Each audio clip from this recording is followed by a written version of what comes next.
Bismillahirrahmanirrahim. Assalamualaikum warahmatullahi wabarakatuh. Alhamdulillahi rabbil alamin. Wassalatu wassalamu ala ashrafil anbiya wal mursalin. Nahmaduhu wa nasta'inuhu wa nastaghfiruh. Wa na'udzu billahi min shururi anfusina wa min sayyiati a'malina. Man yahdihillahu fala mudilla lahu wa man yudlil fala hadiya lahu. Rabbi shrah li sadri wa yassir li amri wahlul 'uqdatam min lisani yafqahu qawli. Amma ba'd. Alhamdulillah, bersyukur kepada Allah Subhanahu wa taala kerana dapat bersama pada malam ini. Insya-Allah pada malam ini kita akan sambung perbincangan kitab At-Tabarruk pada bab yang kedua, muka surat 269 muka surat 269, bab yang kedua, iaitu mencari berkat yang disyariatkan. At-Tabarruk al-Mashru', yakni mencari berkat yang disyariatkan. Muka surat 269. Bab ini terdiri dari 4 perbahasan, iaitu tabarruk dengan zikir kepada Allah dan membaca Al-Quran. Itu yang pertama. Tabarruk dengan zikir kepada Allah dan juga dengan tilawatul Quran. Itu tabarruk yang pertama. Hal-hal yang disyariatkan dalam bertabarruk kepada Nabi sallallahu alaihi wasallam dan juga orang-orang saleh. Itu yang kedua. Tabarruk kepada Nabi dan juga orang saleh. Yang ketiga, tabarruk dengan meminum air Zam-Zam. Dan yang keempat, bertabarruk dengan perkara-perkara lain. Itu 4 perkara tajuk besar lah yang akan dibincang dalam bab yang kedua. Sebenarnya perkara ini telah disebut sebelum ini. Dalam perbincangan sebelum ini telah disebut dah, cuma sebut tu secara ringkas. Jadi dalam bab yang kedua ni dibincang secara khusus.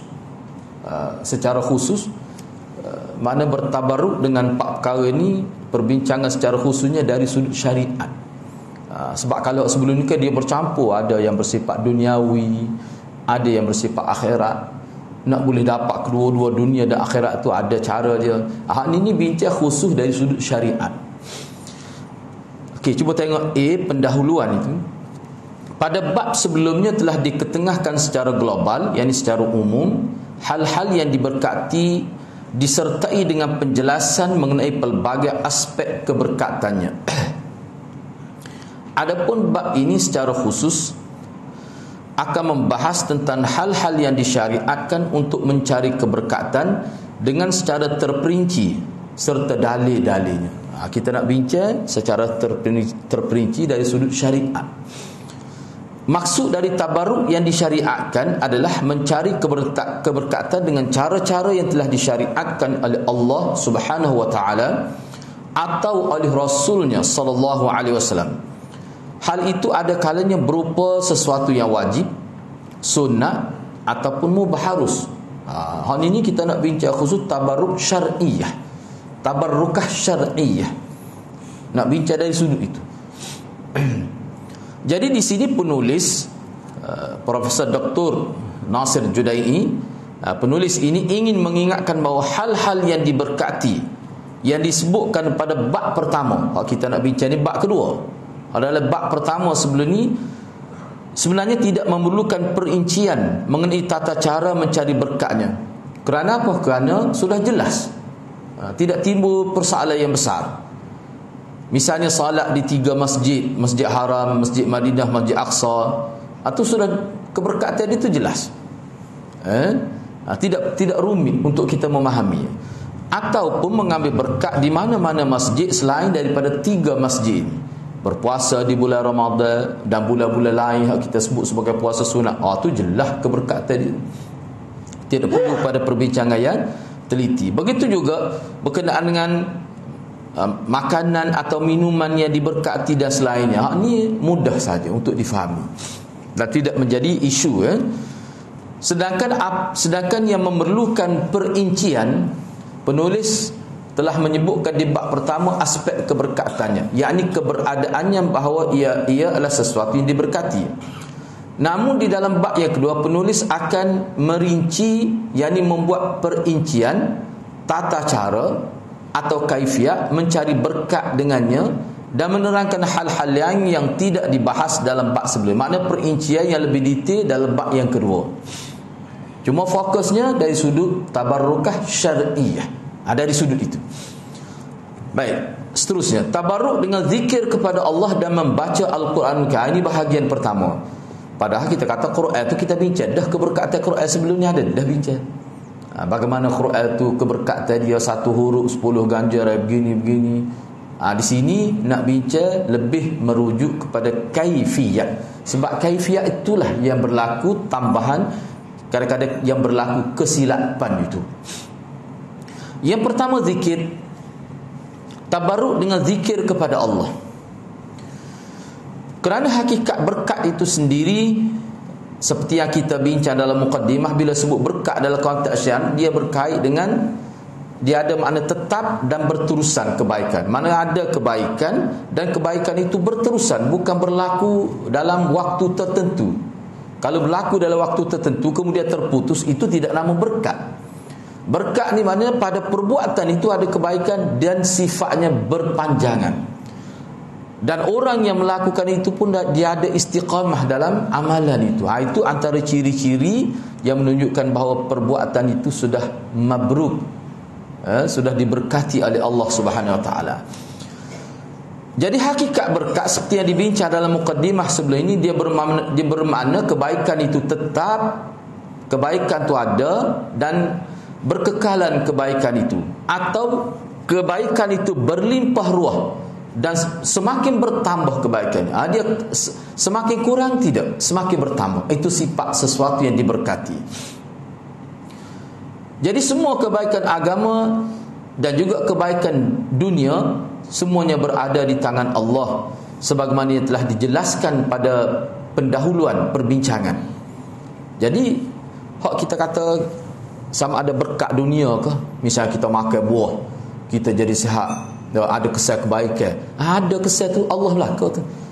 Kadang-kadang orang lain makan ada kebaikan, super herbal kita kata tak, ataupun makanan kesihatan hasil daripada ekstrak daripada buah ke, tak kira lah, ada kebaikan diperakui oleh doktor. Orang lain makan ada kesan baik, tiba-tiba orang lain pula makan tak ada kesan apa pun. Itu maksudnya semua tu atas ketentuan Tuhan. Semua tu atas ketentuan. Makna kalau kebaikan dunia pun dia berkait dengan qaddarallah. Qaddarallah maaf. Allah takdirkan apa yang ada dalam dia tu berupa kebaikan, itu semua bergantung kepada Allah Subhanahu Wa Taala. Begitu jugalah hak kita sebut sebagai kebaikan dunia, kebaikan agama atau kebaikan akhirat. Hak ni lagilah perlu kita faham. Sebab apa? Kalau kita buat tak kena dengan kaifiat yang dikenaki oleh Allah dan Rasul, walaupun perkara itu bersifat kebaikan dunia, dia tak akan dapat. Baca Quran betul benar tak boleh pahala kalau tak kena cara. Semaya betul benar jadi tak boleh pahala tak kena cara. Silap hari bulan seperti mana Allah sebut, wailul lil musallin alladhina hum an salatihim sahun. Celaka bagi orang semaya, yang mana mereka lalai dalam semaya. Patut ada pula sifat yuraun dalam ayat tu sebutkan, nak tunjuk ke orang, riya. Jadi maknanya di situ nak dapat kebaikan, walaupun orang panggil solat ni ibadat mahdah tu, ibadat tuling terang ibadat tu pun nak dapat pahala, dia kena melalui disiplin. Disiplin itulah kita kata sunnah Rasulullah tu, tak ikut tu tak ada pahala, walaupun banyak kita buat pun. Baik. Jadi maka keberkatan itu hanya dicari dari Allah Azza wa Jal, atau dari sesuatu yang dia berkati dengan cara-cara yang ditentukan oleh Syekh. Bila kata cara-cara yang disyariatkan ni, maksudnya dengan cara yang ditunjukkan oleh Nabi lah. Kita nak tahu mana syariat Allah ni kalau tidak melalui Nabi. Kita orang lain tidak boleh menentukan syariat. Yang boleh menentukan ini syariat Allah Nabi dan Rasul sahaja. Sebab apa? Sebab dia maksum. Sebab dia maksum. Kalau orang lain tak boleh. Sebab itulah maklumat agama yang kita sampaikan, sama kita ni ustaz ke tuan guru ke ulama sebesar mana pun, dia tidak boleh tinggal qala Rasulullah, qala Allah, qala Rasulullah. Kalau kita sebut ulama pun, ni ulama ni sebut berdasarkan kepada hadis Nabi, dia tak boleh, dia mesti sampai ke Nabi. Tu sifat agama Islam, standard dia situ. Kenapa perkara tu ditutup rapat tu?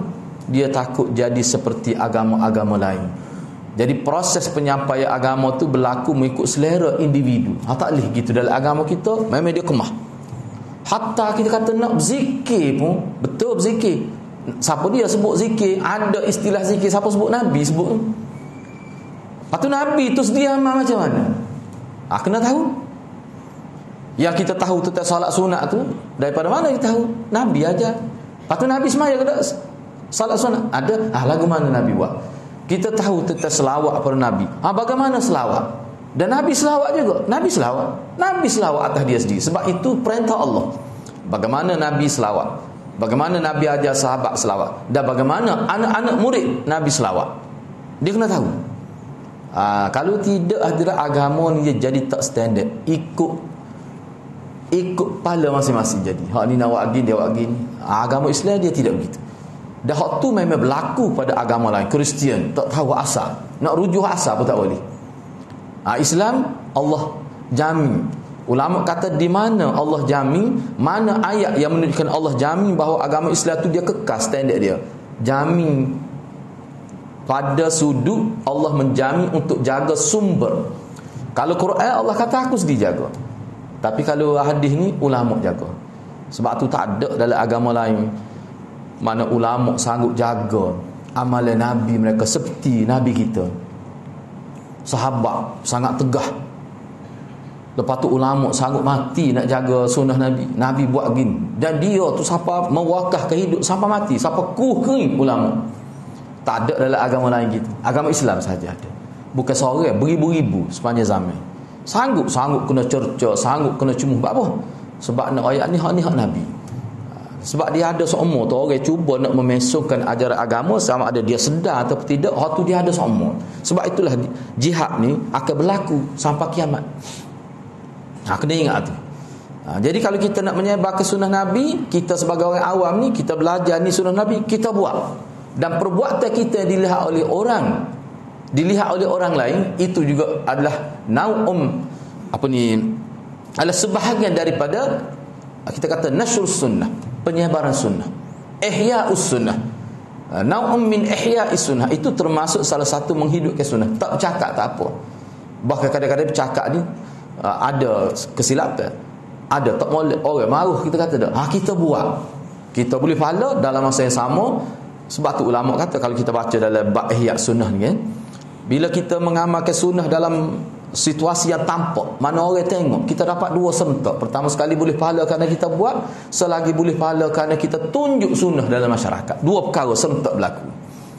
Jadi untung kita amal sunnah ni untung. Sebab apa? Kita boleh pahala. Yang kedua, boleh pahala kerana buat, selagi boleh pahala kerana tunjuk sunnah. Ni mengaji sunnah, nak apa? Lagu mana lagu tu? Malu nak amal sunnah. Tidak menasabah dah. Hak kita belajar Nabi buat, kena buat. Biar jelas lah. Biar jelas. Jadi sebab itulah dalam bab sunnah ni, hak ni pun dia sebut bab sunnah ke dia ada khilaf. Hak ni khilaf, misalnya bab semaya saja 200 lebih khilaf. Bab semaya saja, bab apa tu? Kadang-kadang Nabi buat gini. Bab akad jari saja ni banyak mana Nabi buat. Semua sahabat riwayat. Bab letak tangan dada ketika dia panggil talfik, dah akad kiam tu berbeza-beza. Akad takbir berbeza. Dah kita baru belajar dah. Akad sini, atas pada telinga, jangan lepas kepala, macam-macam dalam riwayat sebut. Hak tu ulama kata boleh buat semua. Imam Ghazali kata tak perlu nak talfik, tak perlu nak kompromi. Boleh buat semua sebab sahih. Tu Imam Ghazali kata. Jadi kalau gitu kita faham. Sebab tu dalam agama kita berbeza dengan cara yang betul tidak menjadi masalah. Berbeza kerana dalil. Yang diasahkan atas dalil itu perbezaan yang mu'tabar dalam agama. Ni kalau beza yang tidak ada dalil, itu ghairu mu'tabar, tidak diterima, tidak dikira. Tu kena tahu dah. Barulah orang panggil agama kita ni betul-betul jadi kekal seperti ajaran yang asal yang Nabi ajar pada sahabat. Sebab ajaran hak betulnya ajaran hak Nabi ajar pada sahabat, dah hak sahabat buat hak tu. Baik. Jadi berzikir kepada Allah Subhanahu wa taala boleh dilakukan dengan hati dan juga dengan lidah. Namun yang paling utama ialah dengan hati dan lisan secara bersama. Mana masa lidah sebut, hati pun ingat juga. Sebab itulah ulama kita tetapkan, kalau kita berzikir dengan zikir Nabi ajar ni, dalam keadaan kita tahu makna, selarah. Misalnya kita kata subhanallah, lidah kata subhanallah, hati pun faham maksud dia tu. Hak tu sangat berkualiti. Kalau kata subhanallah saja pun setengah ulama kata boleh pahala, dah rasa tu lafaz Nabi. Lafaz yang Nabi ajar. Orang panggil bertabarruk dengan lafaz tu Nabi ada. Tapi kalau lafaz tu orang lain tidak daripada Nabi, dia tak boleh. Dia tidak boleh pahala pada lafaz itu. Kita tidak boleh bertabarruk pada lafaz itu. Kecuali lafaz itu daripada Nabi, yang keluar daripada lidah Nabi, diriwayat secara disiplin, periwayatan yang ketat, yang boleh terjamin keaslian dia sampai kepada kita. Itu baru boleh. Itu standard agama kita. Jadi kalau orang ikut standard ni, dia akan jadi sama dengan Nabi. Jika hanya dengan salah satu, misalnya zikir dengan hati, lidah tak boleh juga, tapi tidak sama. Ataupun zikir pada lidah, hati duk khayal pergi ke lain, ataupun hati tak dapat faham apa yang lidah sebut, itu kurang. Dari segi pahala, nilainya kurang. Maka zikir dengan hati lebih utama. Kalau kita kata mana lebih utama, zikir hati dengan lidah, hati itu lebih utama lagi. Hati itu lebih utama lagi. Kerana hal itu, kerana bila hati itu sentiasa zikir kepada Allah, dia akan menghasilkan ma'rifatullah. Ma'rifatullah di sini makna kita jadi kenal Allah sehingga memberi kesan kepada kehidupan kita. Itu ma'rifatullah. Dan dia akan membangkitkan rasa mahabbah, cinta, rasa malu dan rasa takut kepada Allah, serta mengajak kepada kondisi seseorang itu dia berasa dia sentiasa diperhatikan oleh Allah. Oh hadirat, kalau kita boleh ni, kita duduk mana-mana, duduk berasa sama Allah tengok kita. Oh, tak ada hadirat. Tu manusia paling berkualiti. Dia panggil muraqabatullah. Duduk mana pun dia berasa Allah tengok sama. Jadi maknanya perasaan itu ulama kata dia akan menjadi pagar maya pada kita. Itulah yang menjadi penyekat kita daripada buat benda tak betul. Sebab apa? Sebab duduk mana-mana ingat Tuhan sama. Hak tu nak boleh, hak tu dia kena melalui ittiba' sunnah, amal sunnah, berapa-berapa ikut semua ikut sunnah. Dia Allah akan beri nilai, dan nilai tu nilai ihsan dia bagi. Kalau boleh hak tu, seorang boleh ihsan dalam hidup dia. Tinggi tu. Baik, B, macam-macam zikir, makna bentuk-bentuk zikir. Ibnul Qayyim rahimahullah menyebutkan dalam kitab ada Al-Wabilus Sayyib. Kitab ni tak tebal mana ni Al-Wabilus Sayyib. Ada terjemah dalam bahasa Indonesia, ada terjemah Al-Wabilus Sayyib. Maksud Wabilus Sayyib ni maknanya macam hujan lebat itu soalnya. Hujan lebat tu isyarat kepada turunnya maklumat agama. Sebab maklumat agama kita ni hadirat kena ingat maklumat agama kita ni sama ada berkait dengan masuk bilik air sampai merintah negara. Maklumat ni agama kita dia bersifat munazzal. Bersifat munazzal. Munazzal ni maknanya daripada Allah, diturun daripada Allah. Hak kita kata Nabi, perbuatan Nabi bukan Quran, tapi orang panggil wahyu juga. Hasil daripada wahyu daripada Allah. Maknanya daripada atas ke bawah juga. Daripada munazzal, diturunkan daripada langit, kita kata bahasa mudah. Sebab Quran ke sifat dia munazzal, diturunkan. Jadi wahyu perbuatan Nabi hakikatnya adalah merupakan tuntunan daripada Allah juga. Kadang Al-Quran sebut wa ma yantiqu anil hawa in huwa illa wahyun yuha. Nabi Muhammad semua tindakan dia adalah tuntun dan wahyu daripada Allah. Jadi maknanya dia munazzal juga hakikatnya. Cuma tidak seperti Quran. Tidak seperti Quran. Baik, Ibnul Qayyim menyebutkan dalam kitab Al-Wabilus Sayyib ketika menjelaskan bentuk-bentuk zikir, dia kata berikut, seperti berikut. Dia kata zikir ni ada dua bentuk. Bila kita sebut zikr ada dua bentuk. Pertama, zikir dengan menyebut nama-nama dan sifat-sifat Allah, menyanjung Allah dengan nama tersebut, serta membersihkan dan menyucikan Allah dari apa sahaja yang tidak patut baginya. Zikir-zikir ini juga terdiri daripada dua. Jadi hak pertama ni zikir dalam sebut nama-nama Allah, misalnya subhanallah. Apa dia kita kata? Kita sebutlah Ar-Rahman, kita sebut nama-nama kita sebut. Pagi bagi ya Fattah, ya Alim. Itu maknanya sebut nama Allah. Itu ada disebut. Cuma Allah tu tak ada. Allah tu tak ada. Sebab Nabi tak buat. Lepas tu boleh ke tak buat? Kita tidak nak bincang boleh ke tak boleh. Kita nak bincang Nabi buat yang mana. Tu sifat orang Islam. Kita nak Nabi buat yang mana. Subhanallah, la ilaha illallah. Ada kalimah Allah tetapi dalam bentuk gabungan, dalam bentuk tarkib. Tu. Lepas tu kalau kita tanya, boleh ke Ustaz kita nak zikir Allah? Saya kata kalau kita nak ikut cara Nabi, tak boleh. Kecuali kita nak ikut cara orang lain. Boleh menyakit lah ni. Tu. Kalau kita nak ikut cara Nabi, tak usah buat kita. Sebab Nabi tak buat. Dan kita kena yakin tidak. Hak Nabi buat tu terbaik. Hak Nabi buat tu terbaik. Kena yakin. Apa yang Nabi buat gini kita nak buat lagu? Apa? Jom ayat. Kau ada anggapan macam mana dalam hati tu? Tu tak kena tu. Kalau kita nak kata hak ni boleh buat gini-gini, boleh takwil lagu tu, boleh takwil. Nabi buat hak mana? Hak realiti, hak tentu Nabi buat. Hak tak ada khilaf. Hak mana? Tu jelas. Baik. Sebut sifat-sifat Allah dalam Quran, sebut siapa dia. Perbincangan lah ni ada kitab tu yang ditulis oleh, yang disusun oleh Abdul Razak Badar tentang huraian tentang asma Allah Husna.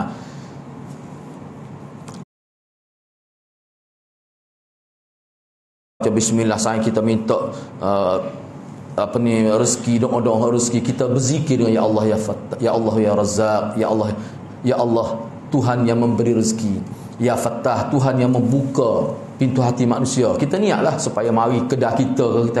Maknanya kita baca tu dalam keadaan kita bertawassul. Tak lalu bila Tuhan tarik sikit kesihatan, tak lalu lah makin situ ya manusia ni. Jadi benda-benda gitu dak kena sedar semua. Jangan kita ada kebergantungan kepada selain Allah. Bahaya dalam kehidupan akhirat kita. Dunia tak nampak sangat bahaya tu, akhirat. Itu. Baik. Dan menyucikan Allah dari apa saja yang tidak layak bagi Allah. Zikir, jadi zikir dalam konteks ni bagi kepada dua bahagian pula. Yang pertama, menyanjung Allah dengan nama dan sifat-sifatnya. Zikir seperti inilah yang disebut dalam hadis-hadis seperti subhanallah walhamdulillah wala ilaha. Nak tidur, bangun tidur, masuk bilik air, hak tu yang ada buat nak hari ya. Sampai lama hak tu saja, sebanyak mana dah boleh. Hak tu saja. Apa? Mu pindah sunnah Nabi. Padahal hak tu hak mu sebut tak akal kita kata. Ataupun nak tidur, mu tu hal belaka. Tak boleh. Sebab apa? Sebab hak ni ketika ni Nabi baca ni, kita sampai tu dia panggil fiqh zikir. Kena ingat, kena tahu tu. Misalnya kalau lepas maya Nabi baca dia, wajib tahu. Kena tahu. Supaya kita nak tahulah nak nikah kan kena kerusuh nikah. Orang tak nikah, tak kerusuh tak apa. Sebab tu nak masuk sekolah menengah tak ada surat nikah. Budak tak sahabat nikah apa tak. Tapi bila nak nikah, dia kena ada. Sebab apa tu takut tak tahu asas-asas tu. Supaya nak nikah kena tahu bab perniagaan, takut terjebak dalam perniagaan yang haram. Kena tahu asas-asas dia. Gapo kalau mu sujud pun tu Nabi tak sini tunggu. Bila kita mari tikmah sujud selalu. Allahu Akbar, sujud. Tu dia dalam hadis. Tapi ramai mana orang kita tak tahu. Tunggu. Dah tu imam sudah i'tidal, dia siapa tu imam juga la ilaha illallah wahdahu la syarikalah, lahul mulk wa lahul hamd wa huwa ala kulli syai'in qadir. Ataupun baca zikir lain lah. Yang paling utama dari bentuk zikir itu adalah yang paling lengkap menghimpun sanjungan terhadap Allah dan paling umum. Misalnya ni antara yang disebutlah. Misalnya zikir subhanallah ya adada khalqih. Apa maksud subhanallah ya adada khalqih? Maksudnya Allah sebanyak bilangan makhluk. Kita niat subhanallah sebanyak makhluk tu. Enggak selain Allah, semua makhluk. Kalau kita ngaji sifat dua Allah, selain Allah semua makhluk. Mudah ya? Selain Allah semua makhluk. Malaikat, semua tu makhluk lah. Segala puji bagi Allah sebanyak apa yang dia ciptakan di bumi. Paling tinggi kedudukan dia ayat-ayat yang menyebutkan tentang Allah. Sebab tu ayat kursi kita sebut tentang Allah tu. Qul huwallah sebut tentang Allah tu. Alhamdulillah tu sebut tentang Allah dan lebih lengkap lagi. yang panggil ummul kitab itu. Yang kedua, bahagian kedua, di bawah bahagian pertama tadi zikir dengan menyebut nama-nama dan sifat-sifat Allah, menyanjung Allah dengan sebut nama dia, membersihkan Allah, menyucikan Allah daripada apa-apa yang ada unsur-unsur yang menunjukkan dia tidak sempurna. Kita kata kita bersih, kata tidak. Allah tidak begitu. Patut Allah lebih menyayangi mereka daripada ayah dan ibunya. Allah Maha Kuasa atas segala sesuatu dan semua. Kita sebut benda-benda gitu. Nampak bukan seperti zikir, nampak seperti ayat. Nampak seperti ayat penyata. Tetapi dia menyebut tentang hakikat kudrat Allah. Maka hak tu pun juga termasuk dalam zikir yang tinggi kedudukan dia. Kau biar mati kat sekali kat baca terjemahan Quran tu. Apa tu? Inilah nak tahu. Sebab ulama kita misalnya Imam Suyuti, mana bila kita baca Quran kan semua menyentuh semua perkara dan hak kita bincang tak habis lagi. Tak habis banyak benar lagi. Tapi kita tajwid. Selain daripada itu, tujuan asal Quran mari ni bukan sekadar nak suruh kita baca, bukan sekadar itu. Itu basic itu. Hak nak lagi nya memahami apa yang dikehendaki oleh Quran. Sebab tu Dr. Yusuf Qaradawi buat satu buku. Bagaimana bila kita baca Quran kita nak faham Allah sedang berinteraksi dengan kita. Sebuah kitab. Tak tebal kitab tu. Tak silap ada 200 muka surat lebih ya. Kaifa nata'ya dan Rasul dia, Rasul Allah menggunakan untuk menyanjungnya. Tanpa ada tahrif, penyimpangan, tanpa ada ta'til, penafian, tanpa ada tasbih, penyerupaan. Baca semua dah. Kita boleh, mana kita akan beribadat dalam keadaan terkawal, tidak akan tergelincir daripada landasan dia. Kalau tidak bahaya. Bentuk lisan. Dan bentuk lisan Allah subhanallah dan sebagainya. Dan bentuk yang kedua tadi kita baca ayat-ayat, kita sebut ayat-ayat yang menunjukkan keagungan Allah, menunjukkan sifat-sifat Allah, bukan dalam bentuk nama-nama Allah secara khusus, tapi sebut tentang Allah. Misalnya Allah Maha memantau hamba dia, Allah mengetahui segala gerak-geri hamba dia. Ayat-ayat seperti itu kalau kita baca dalam bentuk kita faham, kita ulang-ulang semua je. Misalnya hukum faraid, hukum banyaklah hukum, buat hukum. Kita buat. Zikir ni terbagi. Allah cinta, siapa dia buat gani akan dapat cinta Allah. Siapa dia buat perkara ni akan benci oleh Allah. Dan kalau buat begini Allah akan redha. Kita sebut begitu. Buat lagu ni Allah suka benar kalau buat begini. Sebut gitu termasuk zikir yang tinggi juga kedudukan dia. Gapo dia kita panggil ni? Sentiasa memperingatkan diri dan orang lain supaya mencapai redha Allah. Kena. Tapi kita ingat maksud hadis. Sebut gitu pun tak apa dah. Yang kedua, berzikir kepada Allah dengan cara melalu. Jadi untuk maklumannya lepas Isya ni tak ada lagi nasai Kita cuti lagi insya-Allah minggu hadapan. Sebab ana pun tak berapa sihat ni. Jadi insya-Allah. Assalamualaikum warahmatullahi wabarakatuh.